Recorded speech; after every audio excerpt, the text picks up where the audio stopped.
But my talk was return to play in sports. Does cervical disc replacement really change anything? So I do have conflicts of interest. None of them are really related to this.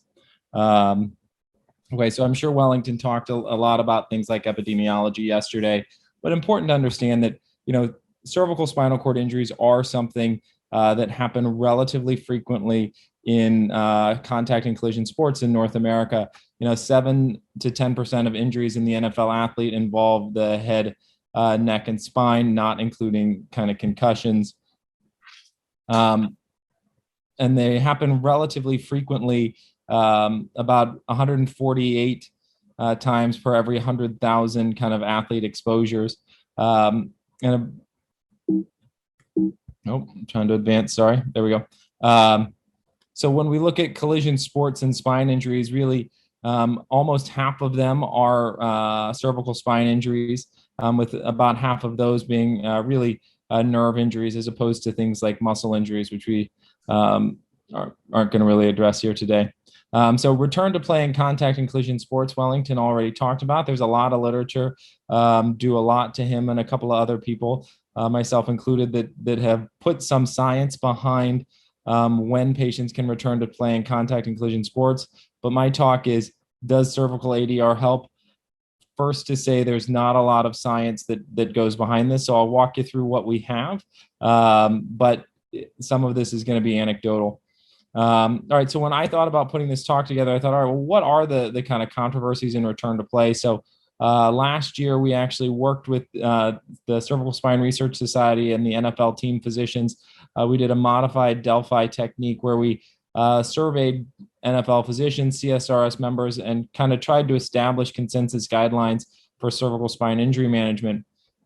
And when I was reading through the paper again, what I noticed is a lot of the kind of questionable things don't really involve cervical disc replacements. For instance, collision athletes after an initial episode of transient paralysis who are asymptomatic with no T2 signal change, 90% of people agreed that they can return to play if their canal diameter is greater than 10 millimeters, but cannot return to play if it's less than 10 millimeters. All right, well, that disc replacements versus ACDFs aren't going to change that. Similarly, the effect of resolved T2 signal change on the same kind of athlete, not anything that's going to change. But when we look at it, there are a couple of kind of big questions that get highlighted where we say, hey, maybe a disc replacement can help. Asymptomatic athletes with no T2 signal change after a solid 1 or 2 level fusion are allowed to return to play, but 3-level ACDFs are not allowed to return to play. So there was pretty good consensus on this. About 85% of the total physicians thought that they could return to play, and 14 out of 16 physicians who have some kind of team affiliation are allowed to return to play. Another one that I think is interesting from a ACDF rate and disc replacement is athletes with a pseudoarthrosis following a 2 or a 3-level ACDF should not return to play, but a pseudoarthrosis of a 1-level ACDF may be able to return to play, should be taken on a case-by-case basis. Truthfully, there was no consensus on this. We had a simple majority, but not really a consensus here. Other things. Following an episode of transient paralysis, asymptomatic athletes with no T2 signal change following a 1 or 2-level ACDF are allowed to return to play. But following a corpectomy or posterior surgery, it's got to be a case-by-case basis. This was, again, super majority, strong consensus that they should be able to return to play. So it sounds like 1 and 2-level ACDFs should be able to return to play. But when we really went through it, it was actually a lot more complicated than that. So 1-level ACDFs, there was kind of absolute agreement. If they have a solid fusion and they are asymptomatic, they should be able to return to play.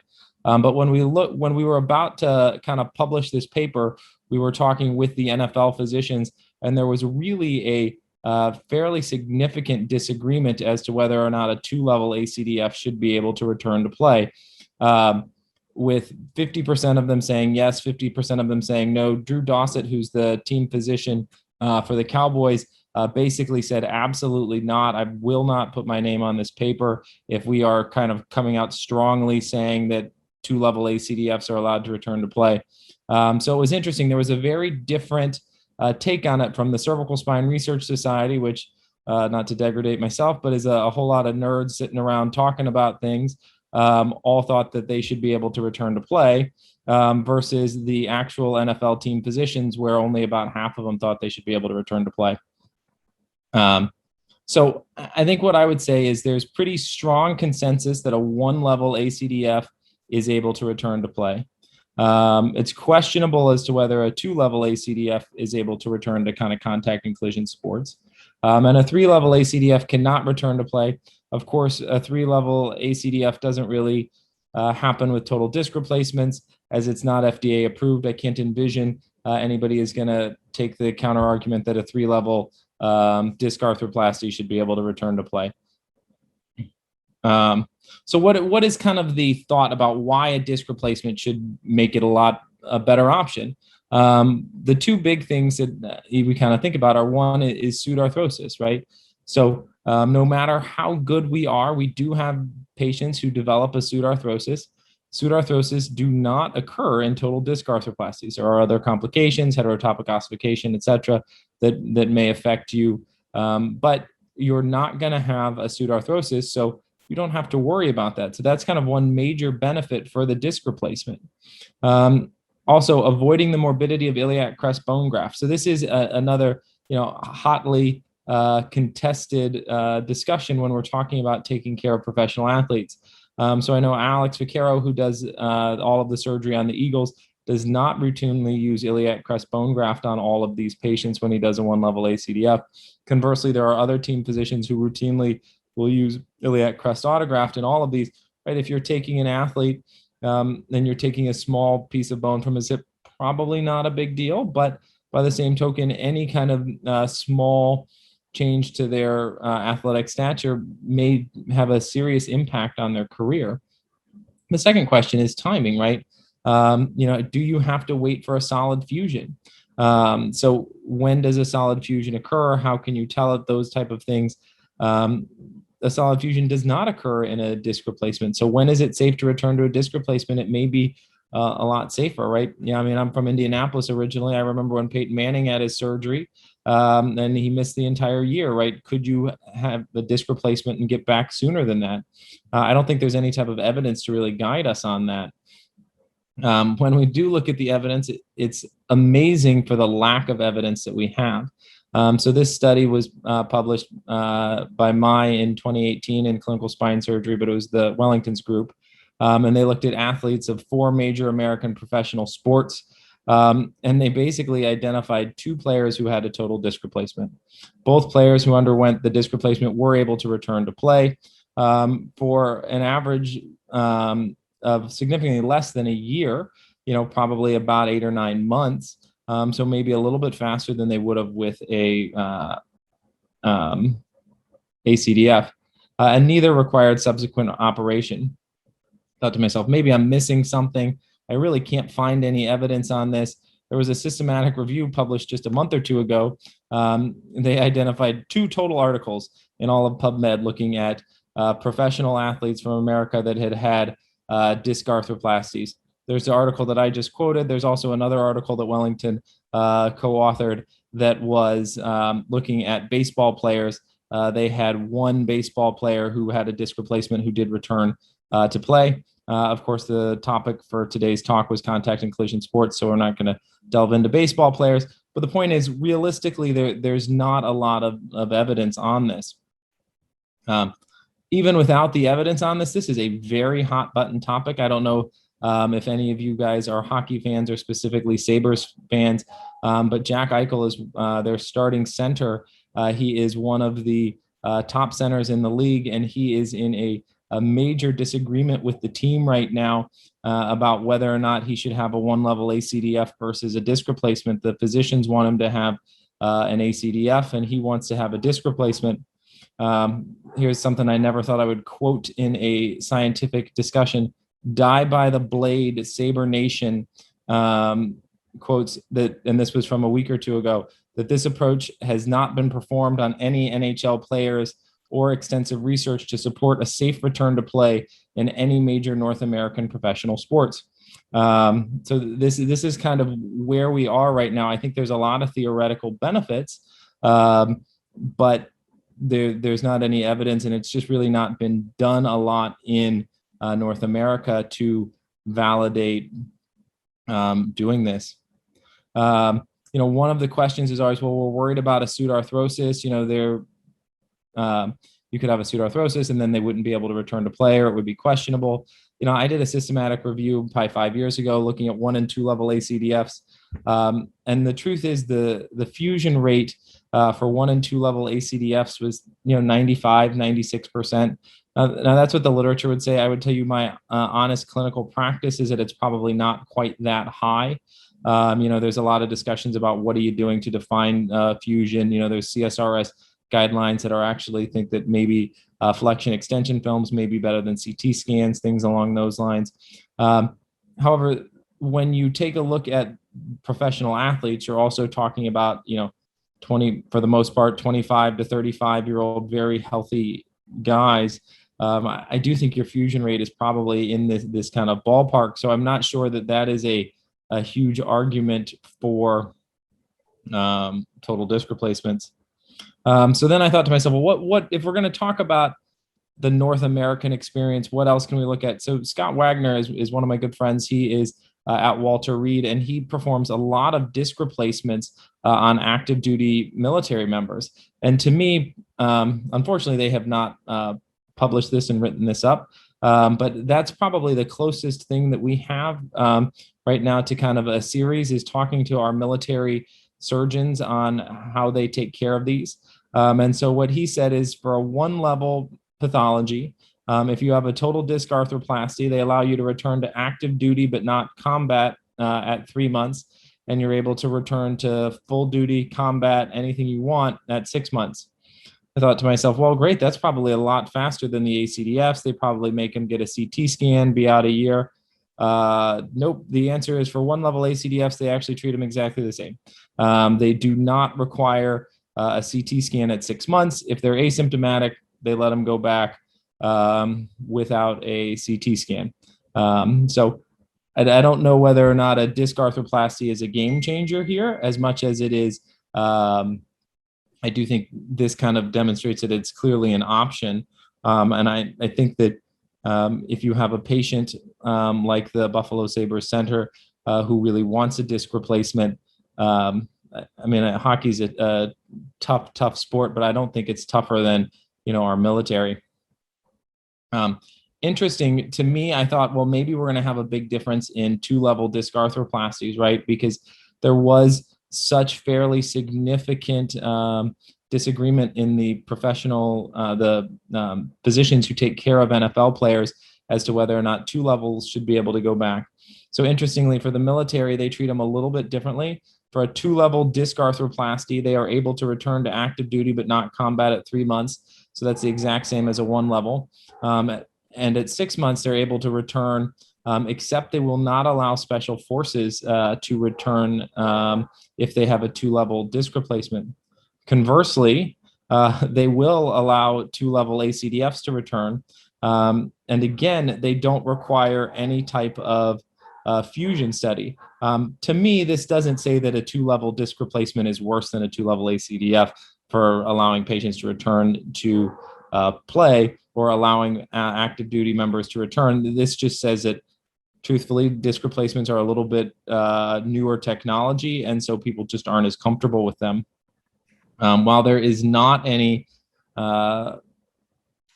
evidence written up about this, he does state that they have had no reported neurologic complications from TD disc arthroplasties or ACDFs in returning to combat. So what I would say is, I'm not sure that a disc arthroplasty is a game changer for whether or not you would allow somebody to return to play. I do think that it is something that absolutely should not be a contraindication to returning to play. I think a 1 or a 2-level, both disc replacement and, from my standpoint, ACDF should be able to return to play. I do think that you should probably have a solid fusion if you're having an ACDF. So I think you could probably decrease the amount of time. I think 6 months after a disc arthroplasty should be plenty of time for you to be able to get back and do kind of full contact sports. I think there are a lot of people, particularly with allograft, who at 6 months are not fully fused in at least a 2-level ACDF. So I think you may be able to cut down on some time. I do think that is likely probably the biggest benefit that I see. So in conclusion, when we talk about the literature, there really is no literature to support this. But anecdotally, I just think that our military is probably the best anecdotal evidence, and they're using it all the time and not worrying about it. So I think that both the Buffalo Sabres as well as all of you should not worry about doing a 1-level disc arthroplasty and possibly a 2-level disc arthroplasty in patients who are doing contact and collision sports.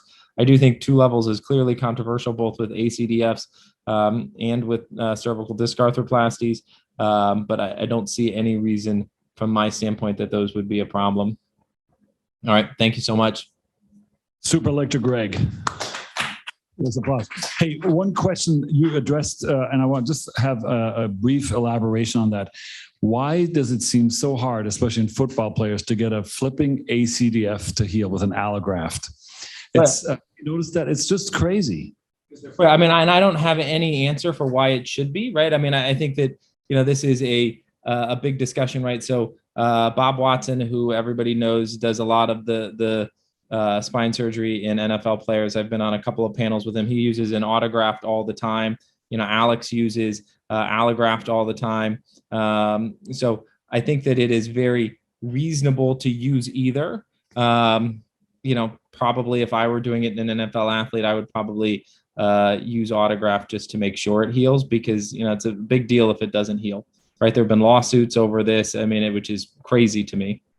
But the physiologic basis for this clearly delayed union in collision athletes like football players is really phenomenal. I've seen it a couple of times, and it's scared the bejesus out of me. And again, these are people who don't smoke. There's no nicotine in their body.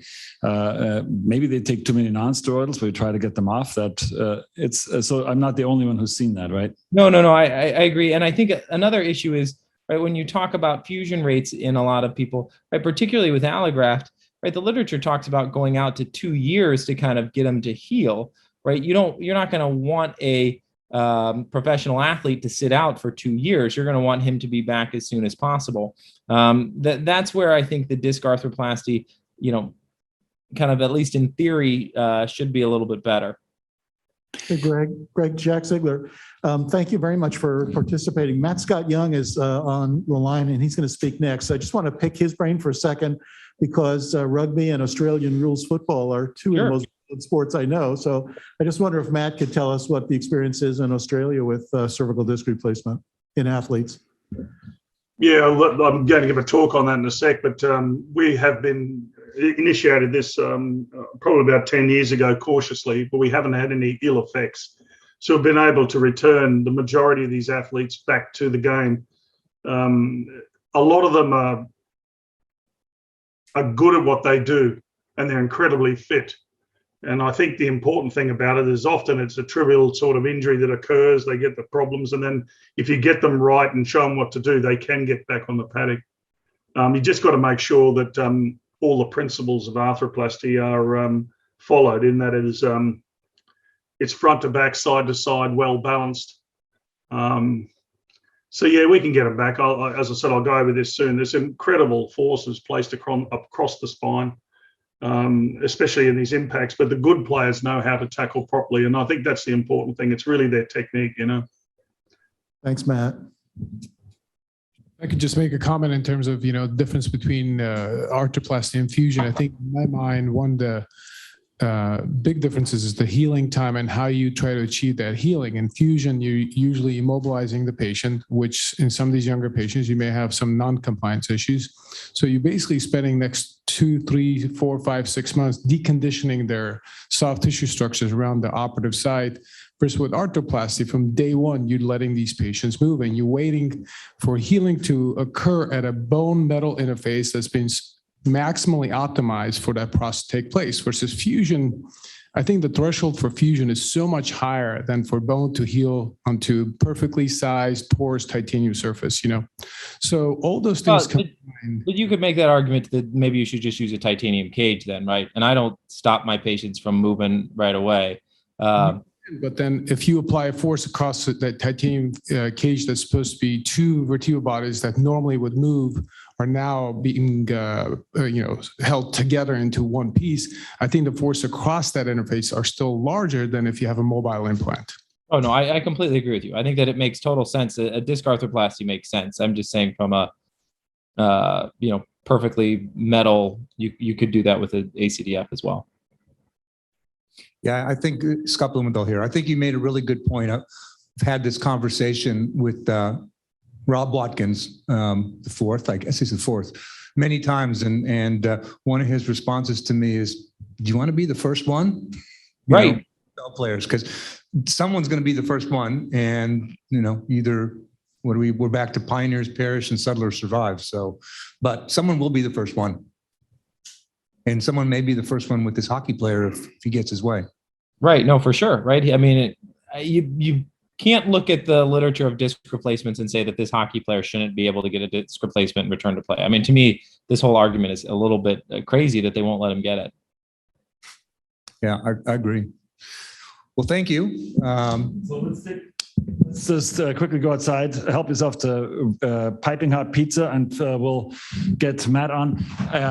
One more question, Greg. And so please all feel free to go outside, help yourself to some pizza and salad, and come back in here for the lecture. Matt, stay on tune. Greg, I have a question for you in terms of disc arthroplasty. I asked the same question to Wellington last night. Is there a certain position player in the NFL where you'd feel comfortable to do a single level ADR? And which position is that? I mean, right. So when you look at the literature that Wellington has at least published, it suggests that I think cornerbacks do worse with disc or with ACDFs than other positions, probably because they are kind of turning their head around the most. So to me, I mean, I think it's probably safe in any of the positions. So if I were going to be the guy pioneering doing it, I would say I would try to do it in a cornerback because they're the ones that Wellington has suggested do worse with a ACDF than anything else. Didn't he say? Yeah, he said lineman. He wants to do an offensive lineman. To me, I would think a quarterback would be the ideal one because they're the most protected players on the field. You mean they wear dresses now? Motion. So that's a big deal. What do you think, just in general, about neck guards in football? Do they have an effect for linemen, linebackers? Do they help? You know what? I will be the first to say that I'm not sure they have much of an effect. I think that, as Matt said, I think it's really about the appropriate tackling technique that really makes a big difference. If you tackle appropriately, I don't think it matters. If you don't tackle appropriately, I don't think wearing a neck guard is going to do anything for you. Yeah. And one more question to you before we start with Matthew, and that is, if you're the pioneer, we have talked about pioneers and settlers. I'm a settler. I'm not particularly keen on being a pioneer, but if you're the pioneer surgeon who chooses a disc implant for an NFL player, let's just agree it'll be a lineman, an offensive lineman. Which implant would you use? What design features would you find important in terms of end plate and kinematics? So probably not the best person to answer this question because I don't do anywhere near enough to really answer that. I usually use the Mobi C implant in my non-athletes, but I will be the first to say that I don't know whether or not there's a better one for a athlete. Good segue maybe to Matthew Scott Young from the Gold Coast. Matthew? Yeah, for these athletes, I have used the only one prosthesis, and it's the ProDisc keelless one, which is the Vivo. And why is that? What do you like about that implant compared to others? Yeah, I just didn't like the idea of the concept of the keel in the vertebral body with high impact. So I wanted the surface. The surface of that particular implant gets osseointegration really well. It's got some macro interlock, but its micro interlock is superb. It's also, most of these discs you're doing down there, either 5, 6, and 6, 7, and the kinematics of that particular disc are well suited to those levels. I have not had any other experience with any other replacements. I think originally one of my guys had a PCM put in, which was a very similar design, just a different radius of the curvature.